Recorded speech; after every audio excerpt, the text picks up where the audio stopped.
Welcome back to Million Dollar Landscaper Podcast. Now, today we are bringing back Jake, Hundley, and Cody C of Evergrow Marketing. These guys shared a ton of great information last week. Last week, we talked about whether you need a website or not. We talked about Google ads, Facebook ads. Now, once you have all this built, we need to be tracking it. And that's what today's episode all about. They're going to dive into the key performance indicators of your marketing. Once you spent the money and time building this, we need to make sure it works. Same thing you do with all your employees and all the aspects of your business. You need to make sure it's working properly and see where you need to make adjustments. Same thing in your marketing, especially your digital marketing. And there's so many ways to do it. In this week's episode, Jake and Cody break it down for us step by step. We even get into Google ads and Facebook ads portion of it too. We start talking about if you hire an outside SEO agency, how they should be monitoring it and what they should be reporting back to you. So you do not want to miss today's episode. So stay tuned after a word from our sponsors. The only app every landscaper needs. Company Cam makes it dead simple to communicate, document, and problem solve with guys in the field, no matter where you are. Company Cam brings documentation, communication, and liability protection together in one simple, easy-to-use app for you and your entire team. Take unlimited photos and videos, share custom reports, create flawless before and afters, and even communicate and share progress with homeowners with galleries and project timelines, all from your smartphone. Company Cam, the only app every landscaper needs. Check it out at companycam.com/million or in your app store.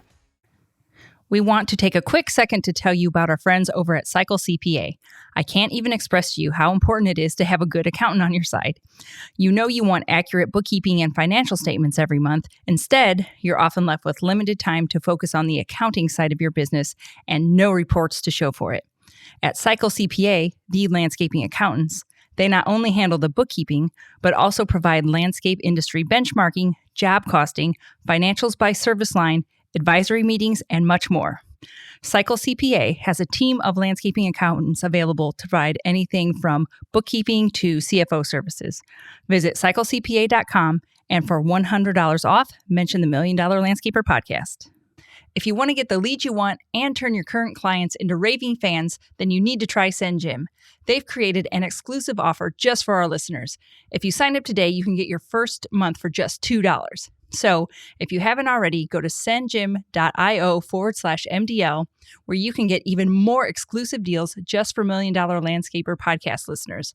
That's sendjim.io/MDL and take advantage of these awesome deals today. This podcast is brought to you by BusyBusy. BusyBusy is so simple to use, and it's the most reliable GPS time tracking app on the market. And the best part is, it was built for landscapers. BusyBusy's founder created BusyBusy because he owns multiple construction companies and needed to understand better which projects were making him money and which projects were killing him. Payroll is the highest variable cost in the project, so you better be tracking it. BusyBusy does this better than anyone else. So download BusyBusy today, and don't forget to mention the Million Dollar Landscaper Podcast to get 3 free months. Welcome back to the Million Dollar Landscaper Podcast. Now, we are excited because we're having another returning guest. We're actually going to continue our conversation we had last week with Jake Hundley and Cody C of Evergrow Marketing.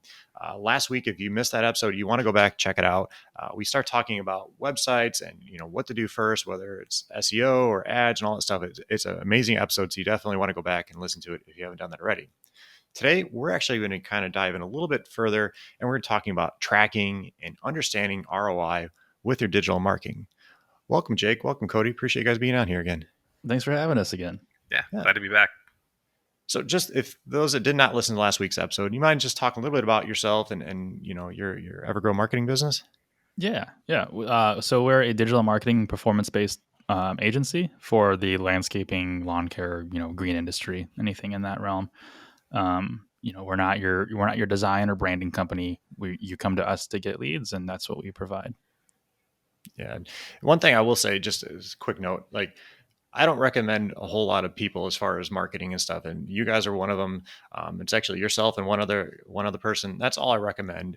And I was actually talking to Jake and Cody before we hopped on here, and, I get promoted all the time by all these other people, and having to actually start to learn and know about Jake and Cody here is why I feel it's so important to, just stress, and encourage you guys to check them out. If you're looking to get some stuff done, if you're looking to do stuff on your own, go check out their blog. It's amazing. It's full of all kinds of helpful information. So I just wanted to kind of put that out there. Like, we don't promote a lot of people, but you guys are one of them. So I appreciate you guys being here.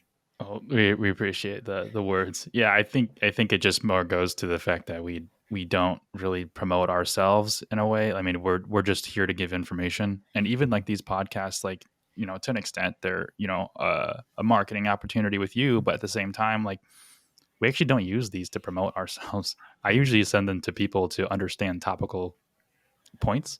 Mm-hmm. You know, our existing clients that are, you know, they say, you know, they have a question about, you know, for this episode of this podcast, they have a question about, hey, what KPI should I be looking at?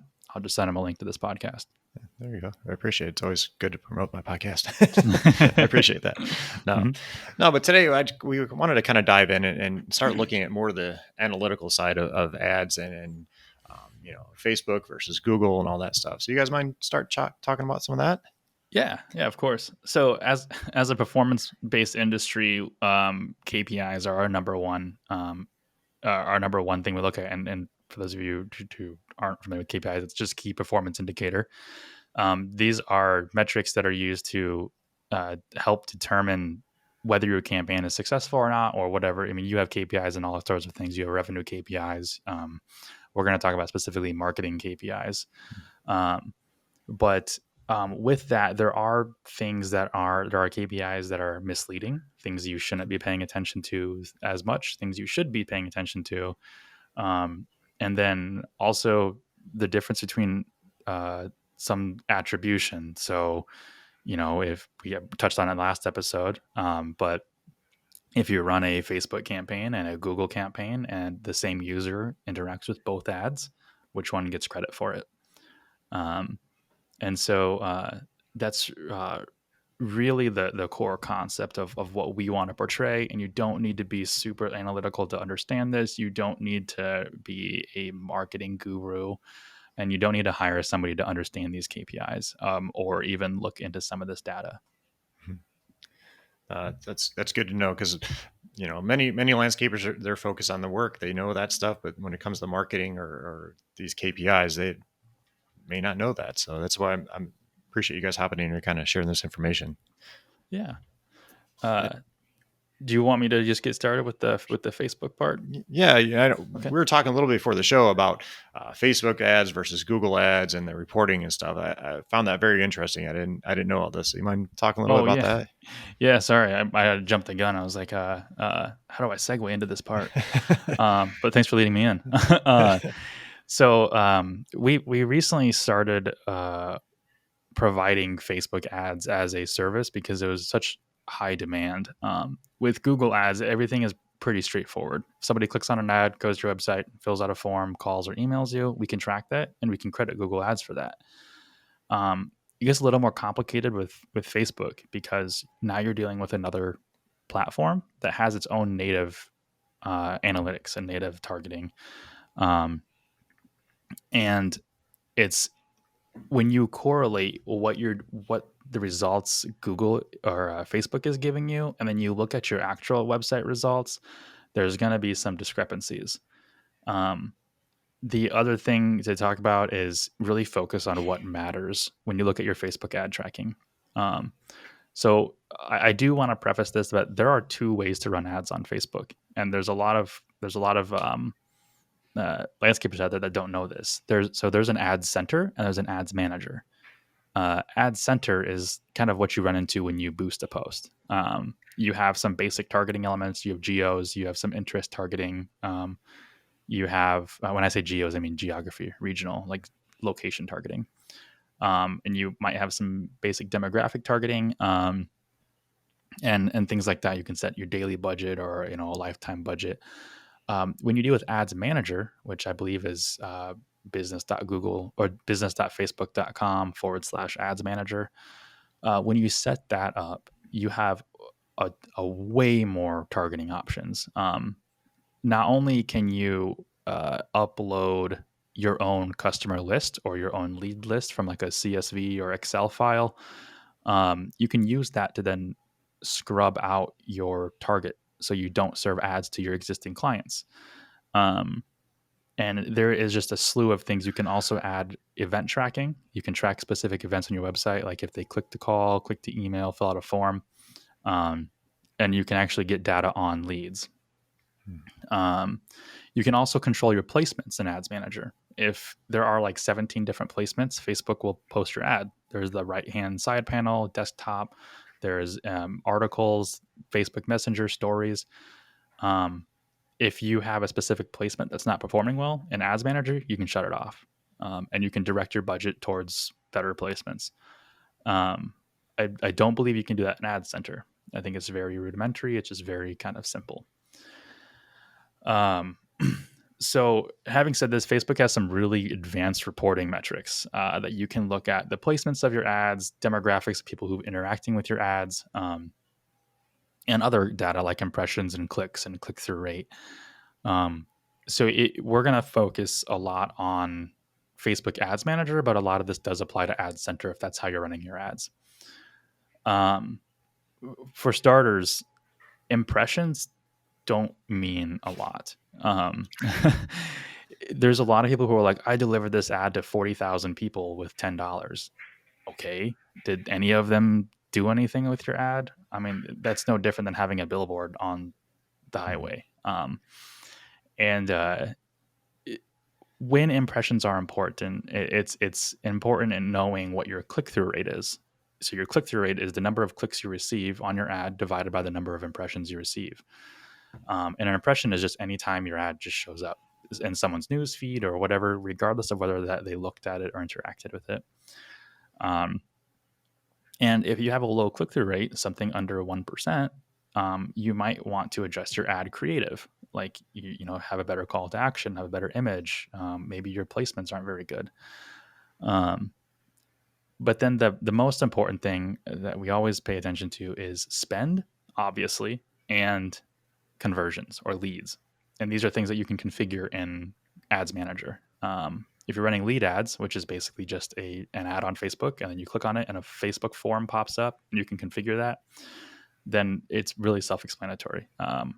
But if you're running traffic to your website, like for promotion or whatever, you really want to make sure your tracking is configured. Additionally, when you set up an ad in either Ad Center or Ads Manager, you can select based on a goal. You can select on like, hey, I want to deliver to the most amount of people, or I want to deliver to the most amount of people who are likely to like my page, or deliver to the most amount of people who are likely to actually visit my page and complete my conversion action. And Facebook will optimize these ads to serve to people who have characteristics of people who might do that based on that action. If you're not tracking conversions, if you're not tracking like, you know, clicks to call or form fills, there's no way for Facebook to optimize to serve to the audience members of your larger audience who are likely to complete those actions. So you're likely just going to basically get link clicks, which is okay. The biggest thing is Facebook will report one thing and Google Analytics will report another thing.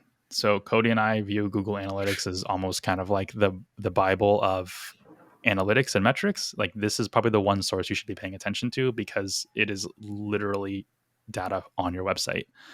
You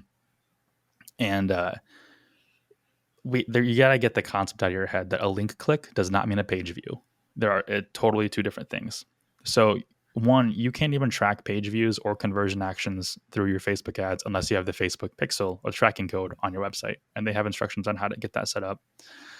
But basically what that is if someone clicks on your ad and goes to your landing page that we talked about in the last episode, the Facebook tracking code then sees that and then sends that data back to Facebook and says, hey, this person viewed this page, record that, and then also record what they're doing on the site. But when you have a link click and a page view, you have to understand they're not the same because people click links all the time, especially on mobile, and don't mean to, so they back out right away. A page view is when somebody actually loads all the data on the page. When you click a page, your screen might go white for a second and you'll see a blue loading bar at the top under the URL. That's not a page load. Every element has to load. The tracking code has to load in order for it to report that. So we generally see like 35% of link clicks are actual page loads. And Facebook does report page views if you have the tracking code set up. So at least 35, Facebook says 35%-ish of their link clicks are page views. However, Google Analytics will still dispute that. And they'll say, no, we only saw this many people come from Facebook. So it's really easy to get confused and think that your Facebook campaign is performing very well if you're not paying attention to your metrics on Google Analytics. I'll give you a really quick example. So we're running a Facebook campaign for one of our clients in Kansas City, and their Facebook campaign had only tracked one conversion, one form fill. And part of this is due to Apple's new update, the iOS 14. It's actually a couple updates old now, but what that basically does is by default, it makes it so the Facebook tracking pixel that I was just talking about can't report data back to Facebook. So they could, in theory, hit a Facebook ad, come to the website, fill out a conversion action, and then Facebook won't know. So it's really only applicable to 50% of the traffic that uses Android. But as an example, from Facebook has only tracked 2 website leads from the 16th to the 31st in January for our client with their budget. If I look on Google Analytics and I filter by the UTM parameters, which I'll get into in a little bit, and I can track exactly where those people came from, Google Analytics tells me that I had 5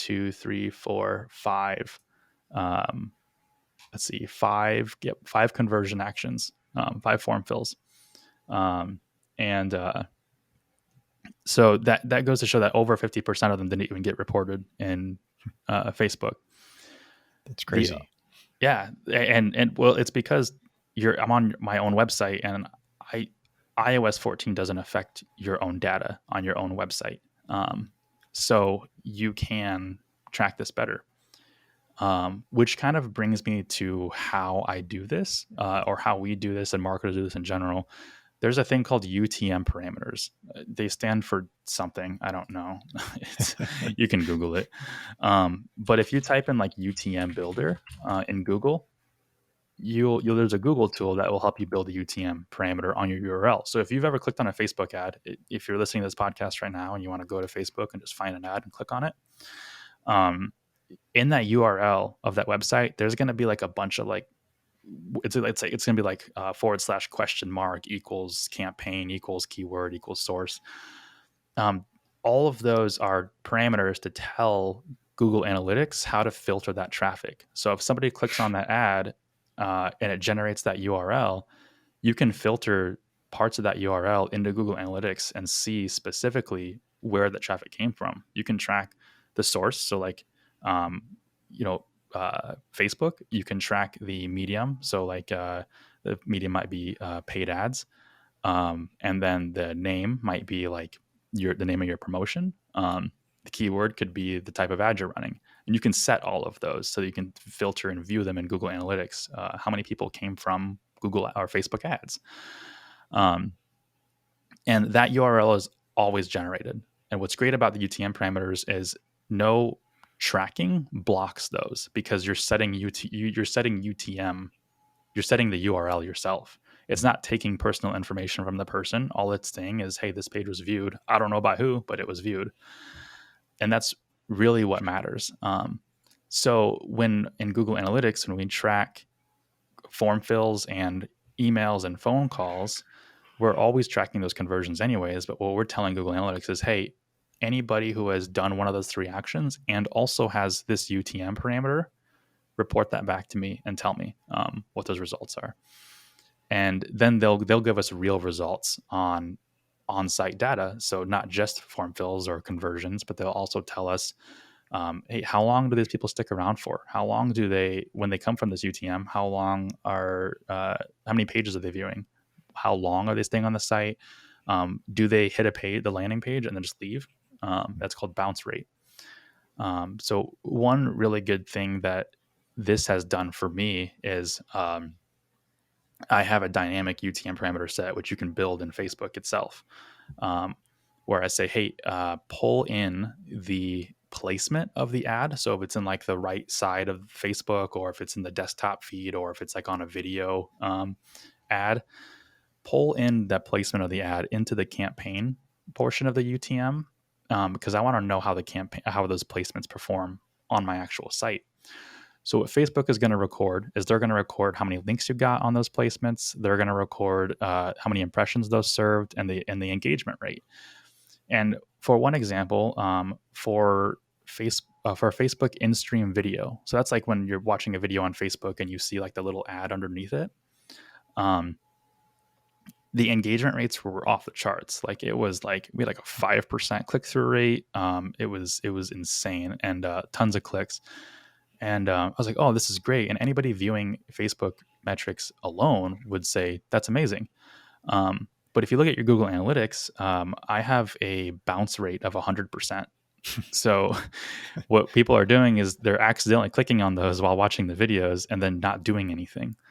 So what I'll go to in Facebook is like, hey, even though this engagement metric is performing really well on Facebook, I'm going to shut off my placement to in-stream ads because it's not performing on Google Analytics. So that was a very long-winded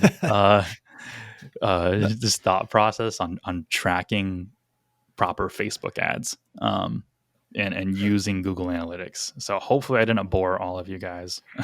Well, it is important to start looking at these types of things. And this is something like I've been learning over the past couple of years. Just when we put in an ad, we want to look at, like you said, when they come back to your website to view whatever page they're looking at and see if they're actually reading it and going through it. Because if it's, like you said, they're not going to it, they're not loading it, then what's the point? Mm-hmm. And you can also start looking at on their website of how long they're looking at it. And maybe you need to change your words in there. That's something like we're finding, okay, I need to try changing these words and then try running that for a little bit, see how that runs. And you're kind of always kind of making adjustments. It seems like, at least maybe I'm doing that wrong, but that's what I always seem to be doing. And we always say like, hey, if you're going to run Facebook ads, start with a minimum budget of $500 a month. Mm-hmm. I know it sounds like a lot, but like this is in the last episode, we talked about top of funnel. This is Facebook ads is a top of funnel advertising source. You need to put a lot in to get a lot out. Facebook can't optimize through their algorithm, and you can't optimize if you don't have a sufficient ad budget. This is why we say when you work with Google, typically our clients only need to start off with a budget of $100 a month because it's a lot lower funnel. It's important to understand these metrics. So there are three things I do want to leave the listener with when doing this yourself. The first thing is Google Analytics. They have a free certification course. If you're not comfortable with Google Analytics, you can search for that. At least I think it's free. Is that right, Cody? Yeah. Okay. Yeah. So you can search for that. You can take that course. You can understand Google Analytics, get it set up on your own website. Facebook also has a free blueprint course. The exam isn't free, but you can learn Facebook Ads Manager. You can learn all of the different metrics and reporting that they have. If you want to run through that yourself, there's also plenty of blog posts and articles that you can learn those two on Google Analytics, Facebook Ads Manager. And then the third thing is study up on UTMs. Just learn about UTMs a little bit. Some people go as granular as tracking a specific button on an email, putting that as a UTM. If our website's evergrowmarketing.com, I can set up a UTM for evergrowmarketing.com/? campaign, blah, blah, blah, blah, blah. And no matter what I put after that question mark, it is always going to go to evergrowmarketing.com homepage. And so all those are doing are just telling Google Analytics where this traffic is coming from. So people track as granular as a button on an email, or kind of as broad as the campaign source from a Facebook ad. Yeah, I know a lot of landscapers will go out, they'll just either boost a post or they'll just do a little kind of I shouldn't say generic, but just do an ad and, promoting their business overall. And what you're kind of, from what I'm gathering, what you're saying is, you need to kind of track that and fine tune it and make, a landing page specific to or whatever you're targeting for. I guess, it's hardscaping or mowing or whatever it is.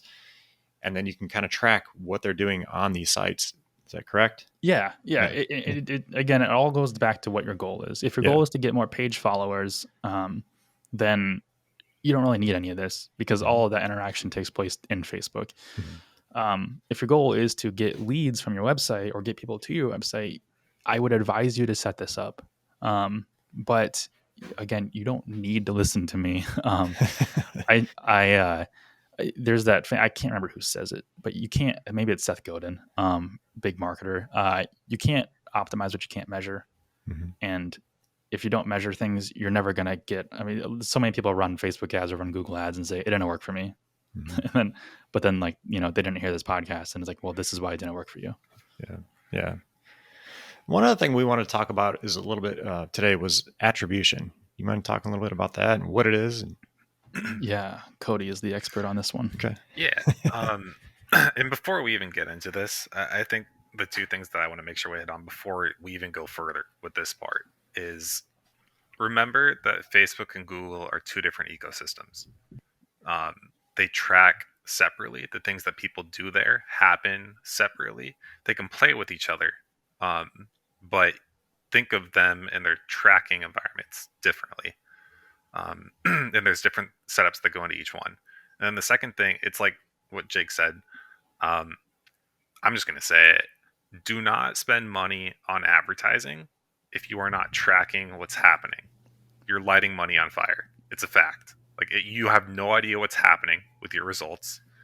So you're wasting money. Make sure that you have tracking set up to track the things that matter to you. Or I guess if you don't want to listen to me, like Jake said, just accept that you're going to waste some money and you don't know what happened.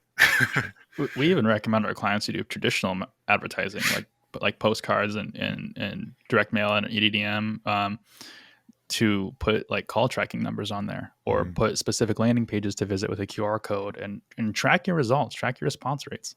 It's not exclusive to digital. Sure. Well, I guess real quick before we get into the attribution part, how often should people be looking at their analytics? I think Cody and I will have our own answers. Sure.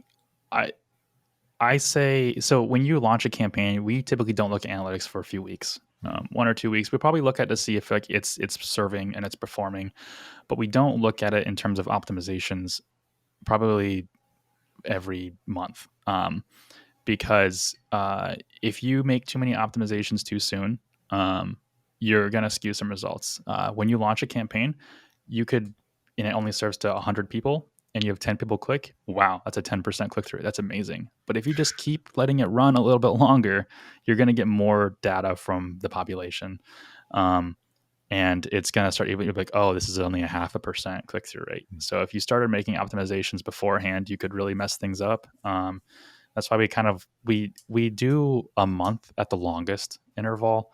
And then we make optimizations from there, and then we wait to see if they perform, about a month in. But I like to look at data every other day and just look at it. It really just depends on what you're looking at, right? When we launch something new, we're checking every day, right? Sometimes multiple times a day, just to make sure hey, is this working how it needs to be? Once we know everything's in the green, okay, we can chill out for a second. And then depending on what it is that we're trying to optimize, it might be weeks. And for some of the things, it's even months, but that's very advanced targeting, like day parting, what time of the day are your ads running, day of the week, that sort of thing. Just because it takes a long time to get what you need there. Sure. That makes sense. And I've heard and I don't know, this is probably not correct, but I've heard you don't want to change, if you're directing them to a landing page, and you decide, I'm going to change some words, you shouldn't change that right away. You just let the data go for a little bit and go a little bit longer than, a week, or you can that's one way. Another way is run A/B testing. Facebook has their own integrated and A/B testing, and I think Google Ads might as well. But where you can 50% of the traffic can see one thing and 50% of the traffic can see another thing, and then you can determine which one performs better. I think the big thing is if it's ad based too, how much money you're putting behind it. If you get enough numbers, you can do things really fast, and that's really our big selling point. These guys in their individual markets will never get the data that we have. We get to pool a lot of stuff together and make decisions really fast compared to things that they'll never be able to get in a year. And it's unfortunate. I mean, there's nothing we can tell them. You can't do anything, but that's why working with us is good in that regard, because we get access to that. Yeah. No, it's to me, it's like similar to what you're doing in your own business. You need to be looking at your numbers in your business, making sure you're making the profits you want, the crews are getting the jobs done. Same thing with your ads. You need to do pretty much the same thing, but you're tracking in just a little bit different format, but you need to be reviewing everything. Mm-hmm. So, yeah, exactly. So kind of back to the attribution part. You mind talking about that? Was it Cody? Yeah. Yep. So I'm just going to recap too. We sent out a big email at the end of last year detailing a lot. We got grilled with a lot of questions, and I just wanted to address them all in a cohesive way from our existing clients. This was an email to our existing clients. Yeah. And it covered kind of two very important things. One is multi-channel attribution. It's a very fancy way of saying when you advertise, you have multiple touch points before people pull the trigger. So we've talked about the funnel a little bit in last week's episode, I believe, right?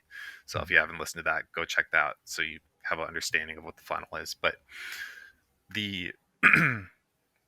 when you start advertising, we recommend starting at the bottom of the funnel and working your way up.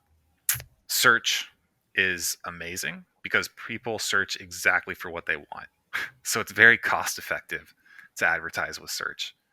As you go up, you start getting into disruptive advertising. And when I say disruptive, I mean you're taking people's attention away from whatever else it is that they're doing to say, hey, pay attention to this.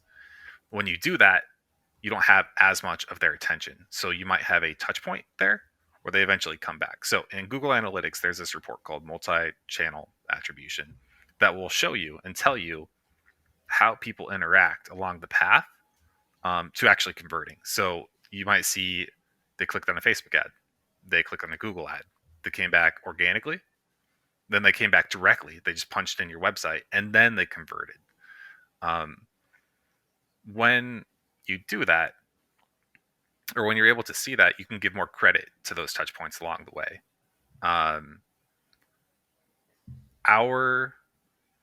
Everybody, I won't say our clients, everybody wants to give credit to one of two things. Either the last touch point, whatever happened last, that's what gets the credit, right? Which isn't fair to everything else that contributed along the way, or whatever people see as the most impactful. So even if we do this a lot because it is helpful information. A form on your contact page saying, how did you hear about us, right? Just either a drop down select or just punch in, tell us what how you did hear about us.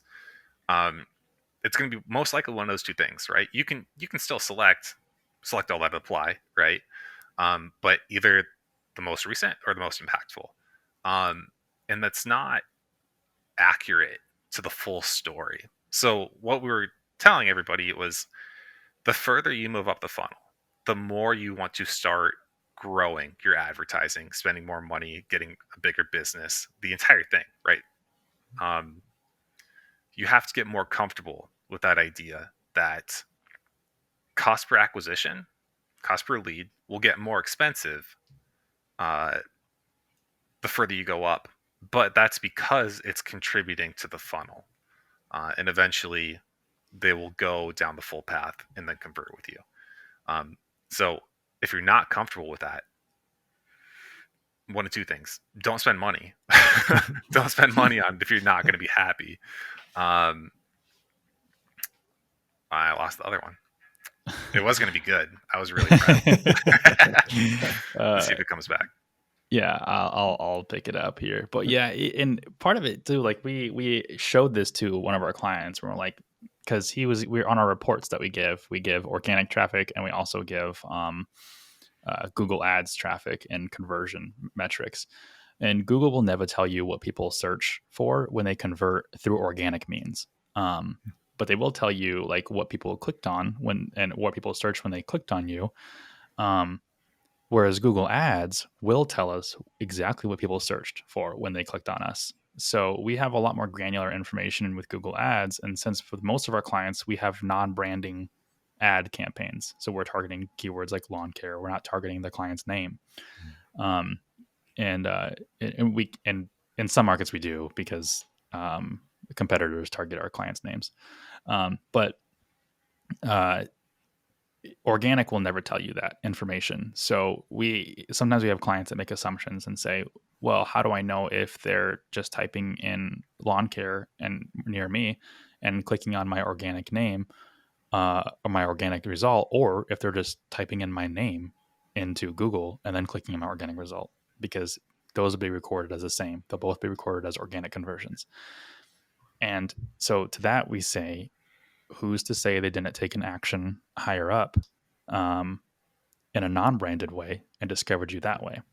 So we pulled open the multi-channel attribution report in Google Analytics and showed, hey, for 60 to 70% of your organic leads that came in, they had touched an ad at the very first touch point. And it'll show you, Google, there was a Google Ads interaction, and then maybe they took a referral path from Facebook and then didn't do anything, and then they finally went direct or organic. And so Google's has a term called direct, which is essentially in Google's terminology means they typed in your website. I was like, and then they went direct. So if you want to say that you feel like your ads aren't performing or your SEO isn't performing because they went to your site at the last click attribution, you didn't give any credit to when they typed in lawn care near me at the very beginning of the step, because they could have clicked on somebody else. And that's the biggest point that we drive with attribution. I guess real quick, a step back. For those that are not familiar, what is organic and organic traffic? What's that mean? Yeah, organic is anything that it's unpaid search traffic. So it's when you go to Google and you type in landscaper near me, and you either go to the local map pack, which has the top 3 landscapers near you, and if you click on more, it's like a whole list. And then organic is typically referred to as the search results below the map pack. That's organic. The map pack it's technically organic, but it's more local SEO. It's like a subdivision of organic. But when we talk about organic results, we're typically referring to both the map pack and the actual organic listings below. And then paid is anything that shows it on top that has a little ad indicator. And there are also some search ads that appear at the bottom of the first page of Google as well. And those ads are ones that just don't rank as high as the paid ads on top, because there is a ranking system with ads as well, just like SEO. Yeah, but those are listening. You can get pretty involved in all this. You can go pretty deep down a rabbit hole with all this, and it gets pretty crazy. This is why, like, I always recommend just hiring some professionals to help you out, because you can spend days, weeks, months learning all this stuff and kind of getting it down. You just spend a little bit of time and money to put it towards somebody who can help you out with this. Sometimes it's just easier that way, better. Yeah, well, you can focus on what you need to focus on. Yeah. Cody actually wrote a blog post on our website, evergrowmarketing.com, that tells you how we run Google ads. So we've had guys come to us and say, hey, I started running ads the way you were telling me on the blog post, and I did see much better results, but I want even better results. And then they came to us and had us help. So if you want to get started, that's a really good way to start. Another really good way to start with ads too is if you listen to last week's podcast episode, we talk about local services ads. Google that and get started on that, because that's even easier than running search ads. Yeah. And I'll put links to all these to their blog posts and everything in the show notes, so you guys can check it out. One other thing we want to talk about today was KPIs. So yeah. Do you mind talking a little bit about that and why you need to do it? What do you need to look for? What are some of the numbers you need to look at? Yeah, there's so I touched on it a little bit at the beginning, but we'll dive deeper because there's some other more important things to consider, and some KPIs aren't brought to you by your marketing agency. You have to bring them to your marketing agency or your marketing department to know whether or not that is effective. One of them is your the main one, obviously, is just the amount of leads that you get. But the amount of leads that you get isn't indicative of anything. It's indicative of what you're spending. If you're not spending anything and you're not getting any leads, or you're getting one lead, your target cost per acquisition is $0 because you got a lead for nothing. But if you're not spending anything, you're not getting any leads, you wouldn't be still listening to this podcast. So the cost per acquisition, how much of your dollars does it cost to actually acquire a lead? We call this cost per acquisition. That's what Google and Facebook calls it. Most people call it cost per lead, or CPL.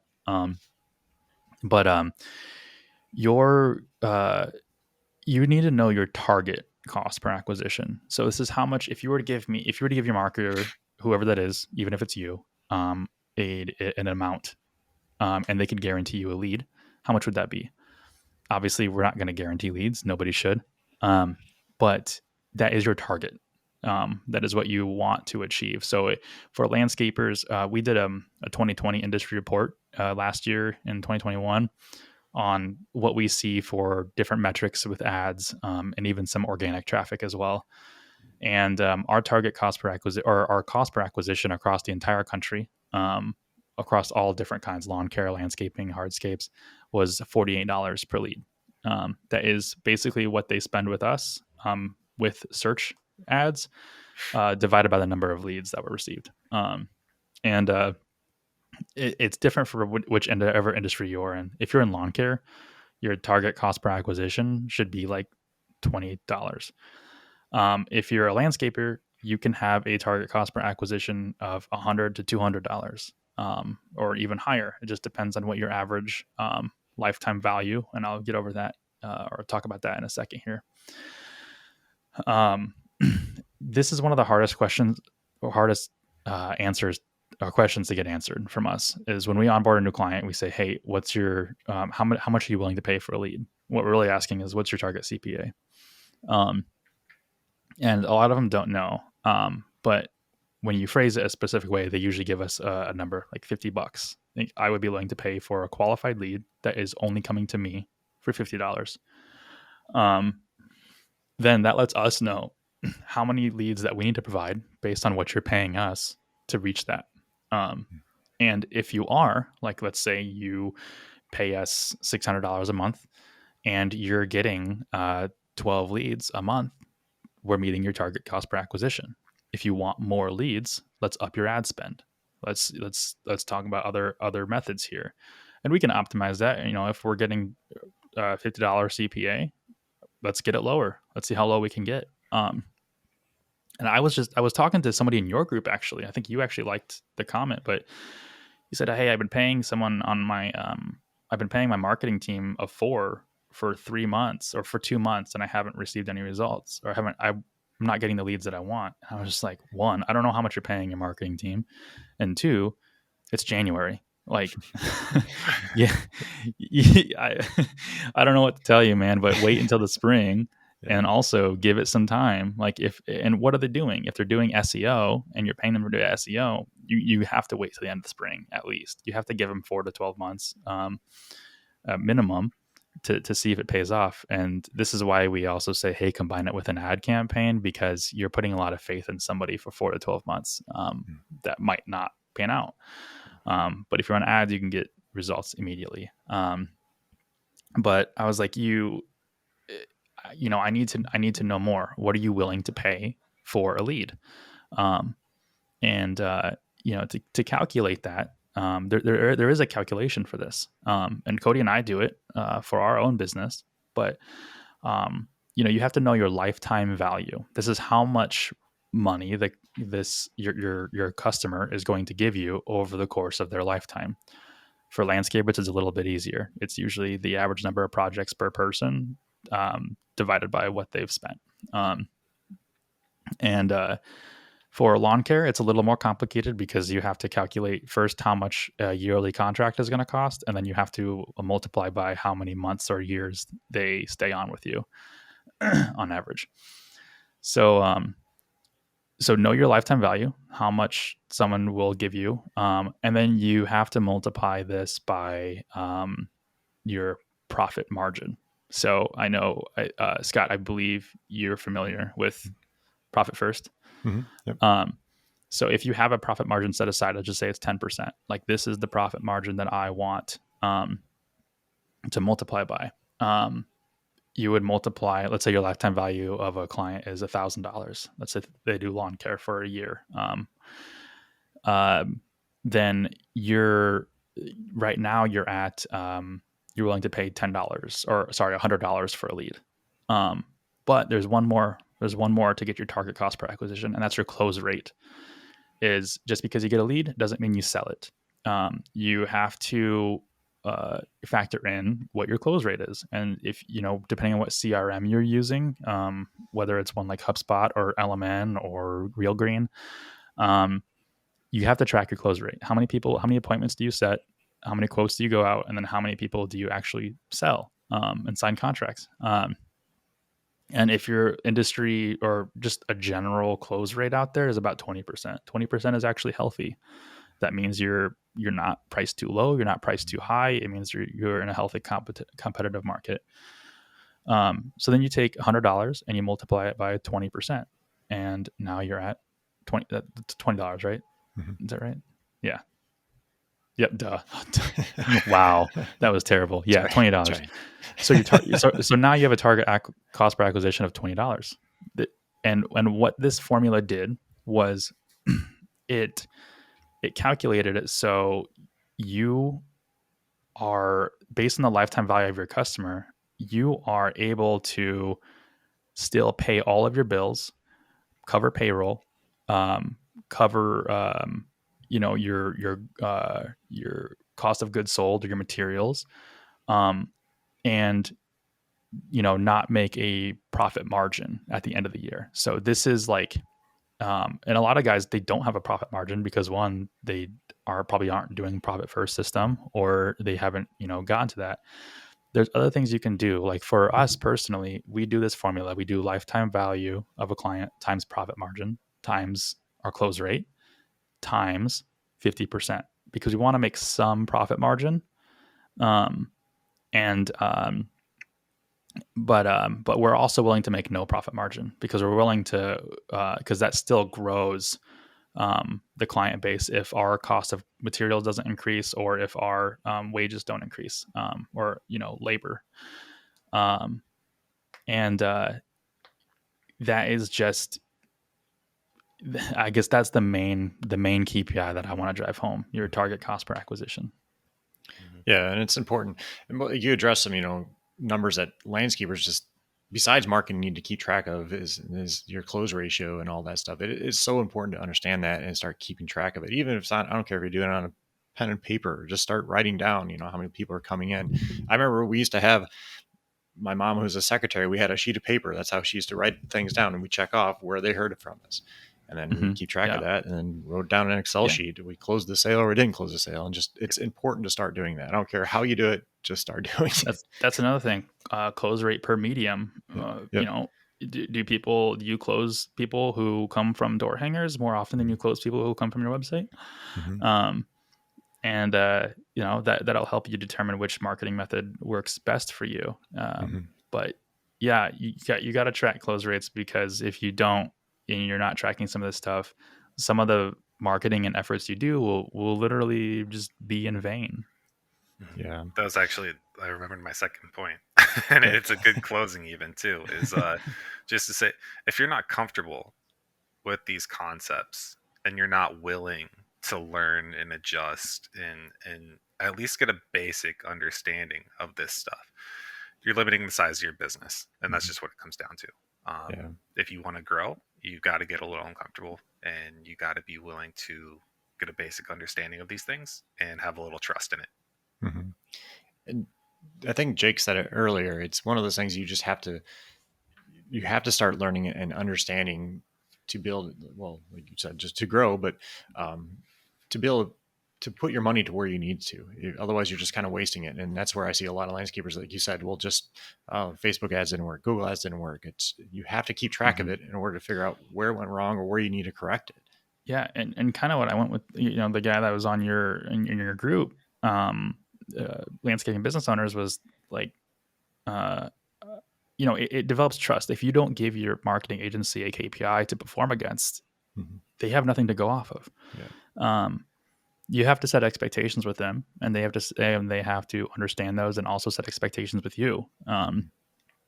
If you're target, we had a client say that my target cost per acquisition is $0. I'm like, that's not realistic. Like, that's not, you have to set a number, and it can't be $10, because $10 is also unrealistic. Yeah. You have to really know your lifetime value and know your close rate, and what are you willing to spend to acquire a lifelong customer. Mm-hmm. Yeah, I agree. Now, it's so important, like you said, to start tracking all these things and start being able to use these numbers to tweak whatever you're putting out there and analyze it to make better business decisions. And it's the same thing we talked about earlier. You're looking at your numbers in your business for your gross profit and all that stuff, and make sure nobody's going over the production hours, all that stuff. Same thing here. So I encourage you guys to spend some time and use these free platforms, like Jake and then mentioned earlier, was, learning on Google Analytics, learning on Facebook. It's free. There's all kinds of information out there. Shoot, you can probably find all kinds of crap on YouTube, like whether it's good or not, I don't know, but yeah, well, it is free. I mean, you guys have been listening to this podcast for 48 minutes, and if you got 48 minutes to listen to a podcast, you got 48 minutes to learn Google Analytics. Yeah. I mean, it does take some time to learn it and kind of grasp it, but keep doing it, keep at it. And like we say, do it dirty, just get started and start keep track of your numbers. It's so important. So, yep. You guys have anything else you want to add today? I think the last thing that we had was just, reporting. A lot of marketing agencies, they'll send you like really long reports, very detailed reports. Try to ask them if they can just cut out all the crap. They don't need to constantly be reporting on impressions or reporting on bounce rate or, some of these off the wall metrics like we talked about. Like, how many leads are you getting? Where are they coming from? What are people searching for? What are you ranking for? Are your rankings improving? Make sure they're tracking the ranking of your specific keywords. How many leads are you getting, and what are you spending? At the end of the day, a lot of these metrics just don't report, or just don't matter. In the grand scheme of things, you're busy, you're running your business. Your report should be one page. You should look at it and say, I understand what's going on, and then move on with your day. That's how Cody and I design our reports. We design them to be one page, super easy to understand, and you can even view them on your phone super easily. Yeah. I'm a big believer in, I heard it a while back and I really like the saying, and we stick with it, that experts simplify things to prove their worth, and novices complicate things for the same reason. Mm-hmm. So keep it, as simple as we can to convey the message we need to. Mm-hmm. We have clients that say, I want to know more about this, and then we'll do a deep dive. We'll go look at your attribution channels and we'll look at this. But for from month to month, you don't need to know this without asking. Mm-hmm. Yep. How often should you be getting the reports? Because that's one thing. I have a couple people in our academy, they're not getting any reports. I'm like, well, that's not good. First off, you should be getting something from them. At minimum monthly, especially in this industry because of the seasonality. Minimum monthly. We send reports out on the 3rd of every month because we use right now we use a tool called Raven Tools to do the reports, and to pull in that data. It takes there's a couple day time delay, so we just make sure that everything is in there before we send them out. So we send them on the 3rd of the month every month, and then we send a follow-up email, basically just kind of like digesting the report a little bit. And then they can reach out to us and then schedule a call and want to learn more about it if they want. But we're a pretty hands-off agency, so like we don't want to bother you, but we will send you the reporting you need. We also give our clients access to their Google Ads account, and then they own their Google Analytics account. They own, their Google Search Console. So they can always go in and look at the live data day by day. And when we finish onboarding, we give them a document that says, hey, welcome aboard. Here's all the reporting tools that we use, Google Analytics, and here's how you sign in. And so we give that document to them. They have the power to do this. We actually just had a client that signed into Google Ads yesterday and had some questions about keywords. And we're like, hey, it's awesome that you signed in and are looking at things. But if you don't have that time and you don't want to be getting reports weekly, you will be getting an automated monthly report from us. Nice. That's good. Good to know. Because I've had some that didn't get anything. There are some that actually have had somebody build their website and never heard anything from them ever again. We've got a couple of guys coming from your group signing up with us because they're not getting reports or communication. And I always send them, a couple of examples of what our reporting looks like, and this is what you can expect every month. If you want to, we're not the kind of guys that are going to schedule a weekly or bi-weekly call with you. Mm-hmm. We're probably not even going to schedule a monthly call with you. But if you want to reach out to us, I've got guys that text me, call me, email me, whenever, and we can go over reporting or go over different things. But a lot of the time when the reports go out, I send an email just kind of recapping like, hey, things look good today. Or this month, this is what we're going to do next. They might shoot me a message back and have a specific question about something. And then that's when we can schedule a call or hop on the phone. One great thing about your service is you tie everything together. So you're not only helping create that website, but you're doing the Google ads or Facebook ads now and tying it all together because it's so important. You might have somebody makes a website and somebody else does your Google ads, but they don't talk to each other and know how to make them work together. It's pointless almost. Yeah. It's a rarity that we take over an existing website because it's good enough. I mean, I always give the example of if a homeowner comes to you and says, hey, I want you to fix my retaining wall. You probably roll your eyes and go, I'm probably just going to have to rebuild the whole thing. Mm-hmm. And that's kind of the situation that we run into without the eye roll. But we always have an onboarding cost, and we're very candid about it. And right now our onboarding cost is a minimum of $2,000, whether you get a new website or you want to keep your website. So most people just opt to get the new site. But the reason is because fixing an existing website and getting it optimized and ready for ads and search engines is oftentimes a lot more work than it is to start from the ground up, especially when we're not familiar with the builder you're using. Mm-hmm. There's on WordPress, there's tons and tons and tons of builders out there. So it can be more work to do that. And that's kind of how we go in with it. We have yet to see an analytics and metric strategy that's sufficient too. Most people just aren't tracking enough of what they need to be in order for us to do good work. Mm-hmm. So. All right, guys. Well, I appreciate you hopping in here today. You mind sharing how they can find you and get hold of you if they're interested? Yeah. So you can reach us at evergrowmarketing.com. You can call, email, or fill out a form. You can also find us on Facebook as well, and just shoot us messages. Let us know if you have any questions. We're happy to, talk about whether we're a good fit with each other or point you in the right direction. Mm-hmm. One thing I will make a note of, these guys are pretty active in our Landscape Business Owners Facebook group. So if you have questions about marketing, put it out there. They're more likely, I always see them replying and giving answers and help all the time. So don't be afraid to reach out and post it in the group. That these guys can help direct you where you need to go. Yep. And we won't keep it technical. So we'll give you the actual direction that doesn't require outside help. Yeah, that's good. And you said, I'll put all the links into the show notes, but go check out their blog. There's all kinds of great information. I was on there before the show and they got all kinds of great helpful information, pretty much step-by-step on what you need to do to set up your Google ads and whatnot. Even how to set up your Facebook page. I think there was something on there too. Yep, so, how to optimize your Facebook page. Yeah. We mentioned it last podcast. We just wrote a really long post about how to optimize a page on your website step-by-step without knowing any code or anything like that. Yeah, so definitely go check these guys out. So, all right, you guys have some time for a couple quick questions? We sure do. Yep. All right. What weird food combinations do you really enjoy?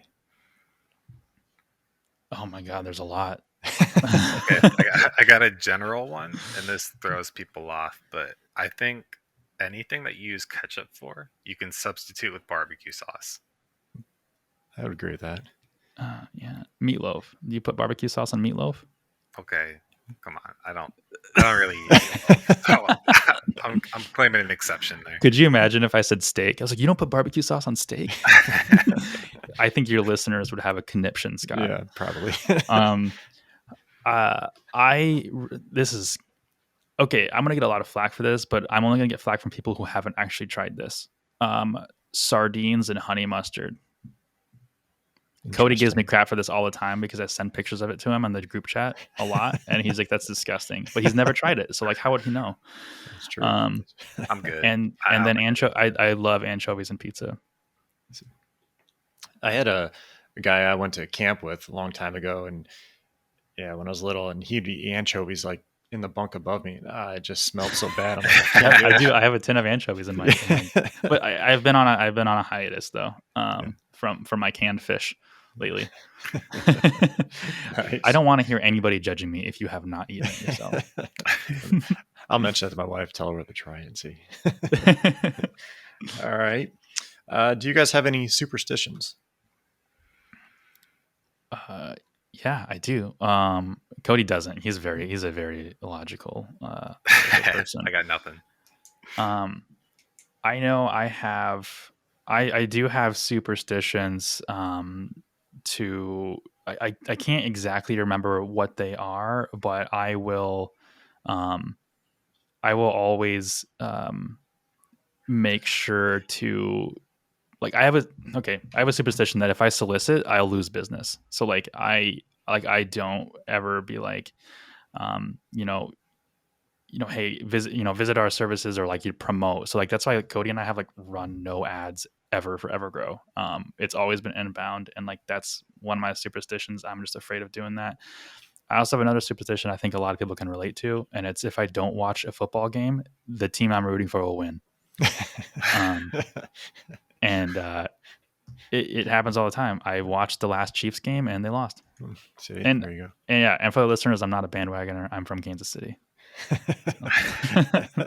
Put that in there. All right, last one. What would you do if you're invisible for a day? I feel like my girlfriend and I have talked about this. I think we would go to a bar. I think you can infer. I think you can infer the rest. I mean, that's free drinks. I mean, no one's gonna know. That's true. There you go. I like it. About you, Cody? Honestly, I wouldn't do any. I think I just live my normal life. My life is so vanilla. Like, it's just so straightforward. Cody, this is not true. You would sneak on a plane to Japan. That's true. There you go. But wait, but I'm visible when I come back? I mean, we got to think through this a little. So it's over $1,000 for a plane ticket. I don't know about that. Well, we'll let you go there and back and check it out. I'll do it then. That works. All right, guys. Well, I appreciate you hopping in here. I appreciate all the great information. If you guys are looking to learn a little bit more about your Google ads and how to get started, definitely reach out to these guys. Go check out their blog posts, or just post a question in the Landscape Business Owners Facebook group. These guys are amazing what they do. Like I said, they provide the whole package for you. So definitely check them out. All right. Well, I appreciate you guys hopping in here, and we'll be talking to you soon. All right. Thanks a lot, Scott. Yep. Bye-bye.